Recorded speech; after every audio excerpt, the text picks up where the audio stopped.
Republik presidensial. Republik presidensial itu sistem pemerintahan di mana presiden jadi kepala negara sekaligus kepala pemerintahan, dipilih langsung rakyat dan punya kekuasaan eksekutif penuh tanpa tergantung parlemen kayak di sistem parlementer. Awalnya muncul dari Amerika lepas dari Inggris, terus diadaptasi banyak negara. Ada versi kuat kayak Amerika dan semi presidensial kayak Prancis. Beda utamanya di pembagian kekuasaan sama parlemen. Kelebihannya stabil karena presiden tetap walau parlemen ribut, tapi kekurangannya rawan otoriter. Sistem ini makin berkembang dengan berbagai modifikasi lokal, pengaruh budaya, dan kadang dikritik karena bisa bikin kekuasaan terlalu terpusat. Contohnya Amerika, Brasil, Indonesia. Fun fact, di beberapa negara, presiden presidensial tetap pakai gaya ala raja. Republik parlementer. Republik parlementer itu sistem pemerintahan di mana kekuasaan eksekutif dipegang Perdana Menteri yang dipilih parlemen, bukan presiden langsung, dan presiden biasanya cuma simbolik aja. Sistem ini lahir dari Inggris lalu diadaptasi banyak negara Eropa. Ada yang murni kayak Jerman dan semi kayak India, bedanya di seberapa besar peran presidennya. Kelebihannya lebih demokratis dan fleksibel, tapi rawan gonta-ganti pemimpin. Sekarang makin disesuaikan budaya lokal dan kadang dikritik karena konflik antar partai. Contohnya India, Jerman, Italia.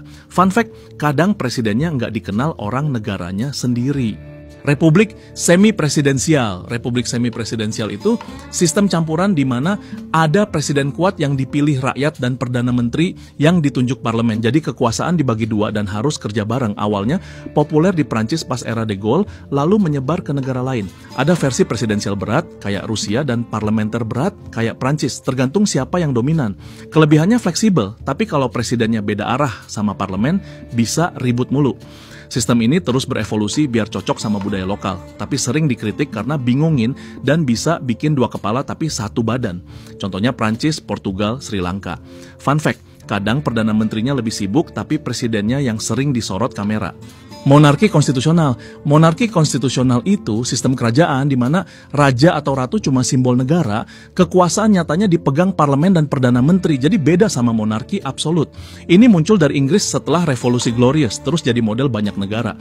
Ada yang aktif dikit kayak Inggris dan yang cuman figuran banget kayak Jepang.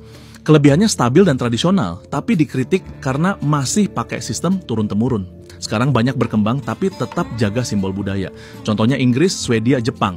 Fun fact, Ratu Inggris nggak bisa asal nonton Netflix, harus lewat protokol. Monarki absolut. Monarki absolut itu sistem di mana raja punya kuasa penuh atas negara tanpa batasan hukum atau parlemen. Pokoknya dia yang paling atas. Sistem ini muncul dari Eropa abad pertengahan, terkenal lewat Raja Louis XIV Prancis yang bilang negara adalah saya. Ada yang total banget, kayak Arab Saudi, dan yang agak longgar. Kelebihannya keputusan cepat, tapi kekurangannya rawan disalahgunakan. Sekarang jarang, tapi masih eksis di beberapa negara. Contohnya Arab Saudi, Brunei. Fun fact, di monarki absolut, keputusan raja bisa lebih cepat dari loading wifi. Teokrasi. Teokrasi itu sistem pemerintahan di mana kekuasaan dipegang pemimpin agama atau hukum negara berdasarkan ajaran agama. Jadi negara dan agama nyatu banget. Dulu banyak muncul di peradaban kuno kayak Mesir dan Israel.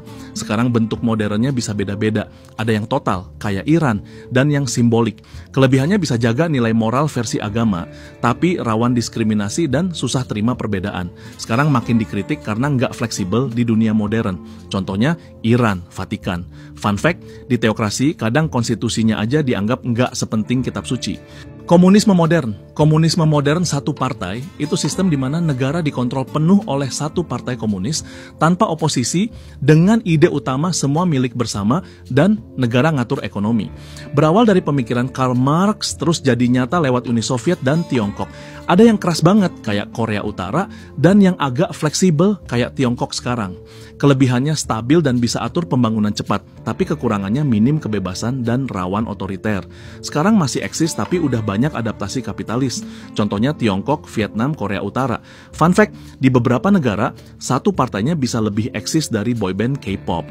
Sosialisme demokratis. Sosialisme demokratis itu ideologi yang nyatuin ekonomi sosialis sama sistem politik demokrasi. Jadi rakyat tetap bebas milih pemimpin, tapi negara ikut campur buat jamin kesejahteraan bareng-bareng. Muncul dari reaksi atas komunisme otoriter dan kapitalisme liar, populer banget di Eropa abad 20. Ada versi yang fokus kesejahteraan, kayak Skandinavia, dan yang lebih kiri dikit, Kelebihannya adil dan merata, tapi dikritik karena pajak tinggi dan birokrasi ribet.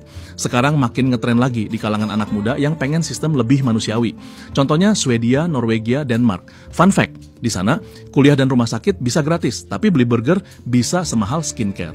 Diktator militer atau junta itu sistem di mana militer ngambil alih pemerintahan, biasanya lewat kudeta, dan pemimpinnya orang berseragam yang ngatur negara kayak lagi mimpin pasukan. Awalnya sering muncul pas negara chaos atau pemerintah sipil dianggap lemah, kayak di Amerika Latin dan Asia Tenggara. Ada yang dipimpin satu jenderal, model diktator, dan ada yang kolektif, model junta. Kelebihannya bisa stabilin situasi cepat, tapi kekurangannya jelas. Minim hak rakyat, nyaris nggak ada demokrasi. Sekarang masih ada, tapi makin dikritik karena pelanggaran HAM. Contohnya Myanmar, Mesir. Fun fact, beberapa jenderal junta pernah bikin partai biar kelihatan demokratis, padahal ya gitu-gitu aja. Kapitalisme otoriter itu sistem di mana negara ngasih ruang buat pasar bebas dan bisnis tumbuh pesat, tapi tetap dikendalikan pemerintah otoriter yang ngerem kebebasan politik rakyatnya. Muncul dari kombinasi ekonomi kapitalis barat dan kontrol politik ala rezim kuat, makin kelihatan setelah era Perang Dingin. Ada yang dominan negara, kayak Tiongkok, dan yang kasih ruang sektor swasta, tapi tetap keras, kayak Rusia. Kelebihannya efisien dan pertumbuhan tinggi, tapi rawan korupsi, sensor, dan ketimpangan. Sekarang dikritik karena kaya tapi nggak bebas. Contohnya Tiongkok, UEA. Fun fact, bisnis bisa cuan gede asal nggak ngelawan pemerintah. Federasi. Negara federasi itu sistem di mana kekuasaan dibagi antara pemerintah pusat dan daerah, kayak negara bagian atau provinsi. Jadi tiap wilayah punya otonomi sendiri, tapi tetap satu negara. Muncul dari kebutuhan nyatuin wilayah luas atau beragam, kayak Amerika setelah merdeka. Ada federasi simetris, kewenangannya mirip, dan asimetris, ada yang lebih kuat. Kelebihannya fleksibel dan cocok buat negara gede, tapi rawan tumpang tindih aturan. Sekarang makin adaptif, tapi kadang bikin bingung soal siapa yang ngatur apa. Contohnya Amerika Serikat, Jerman, India. Fun fact, di Amerika ganja bisa legal di satu negara bagian tapi ilegal di pusat, kayak punya dua orang tua beda prinsip. Kesatuan. Negara kesatuan adalah bentuk negara yang memiliki satu pemerintahan pusat dengan kekuasaan tertinggi, meskipun ada pembagian wilayah administratif. Karakteristik utamanya adalah kesatuan dan integrasi di mana pemerintah pusat memiliki kontrol penuh. Sejarahnya berawal dari kerajaan atau negara yang ingin menjaga stabilitas nasional. Tipe negara kesatuan meliputi yang terpusat, seperti Prancis, dan desentralisasi, seperti Jepang. Kelebihannya adalah stabilitas politik, namun bisa kurang fleksibel di level daerah. Secara sosial, sistem ini cenderung memperkuat identitas nasional, meski ada kritik soal kurangnya otonomi lokal. Beberapa contoh nyata adalah Indonesia dan Inggris. Fun fact, Inggris sempat menggunakan sistem serupa, tapi dalam bentuk kerajaan yang sangat terpusat. Satu partai. Negara satu partai adalah sistem politik di mana hanya ada satu partai yang berkuasa, mengontrol hampir semua aspek kehidupan politik dan pemerintahan. Biasanya, ini muncul dari revolusi atau gerakan politik yang ingin menghapuskan pluralisme. Tipe negara satu partai terbagi antara yang otoriter dan yang lebih sosialis. Keuntungan sistem ini adalah stabilitas dan efisiensi, tetapi sering dikritik karena membatasi kebebasan politik. Cina adalah contoh nyata, dan fun fact-nya, meskipun satu partai, mereka punya pemilu, tapi cuman untuk anggota partai.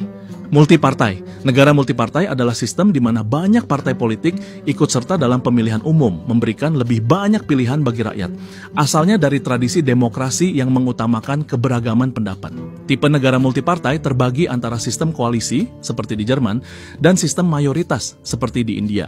Kelebihannya adalah inklusivitas dan kebebasan berpolitik, tapi bisa bikin pemerintah lambat karena koalisi yang sering ribut. Negara-negara seperti India dan Brasil pakai sistem ini. Fun fact, Indonesia pernah mengalami koalisi yang sangat beragam. Oligarki modern de facto adalah sistem di mana sekelompok kecil orang atau elit mengendalikan kekuasaan meskipun secara resmi negara terlihat demokratis. Asalnya bisa jadi dari konsentrasi kekayaan atau kekuasaan dalam tangan segelintir orang.